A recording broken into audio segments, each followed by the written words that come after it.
rastet e kompensimit të burgimit pa drejtë. Para burgimit për një akuzë që më pas është pushuar ose për të cilën është marrë një vendim pafajësie. Kur kemi një burgim sipas një vendimi që më pas është rrëzuar dhe vendimi përfundimtar është pafajësi. Periudha para burgimit ose burgimit që është më gjatë se koha e dënimit që ka vendosur gjykata. Para burgimit kur vendimi për ndalimin është nxjerrë në mënyrë jo ligjore, për shembull pa respektuar procedurat e kërkuara. Arresti shtëpiak në rastet e përcaktuara për periudha që bien në njërin prej kategorive të mësipërme. Kompensimi jepet për ditët e privimit të padrejtë nga liria, dëmin moral dhe psikologjik.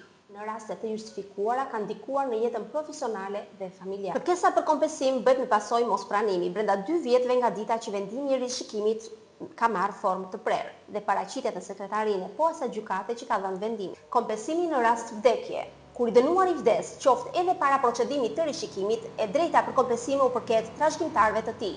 Këtë të drejtë nuk e përfitojnë trashëgimtarët e padrejtë.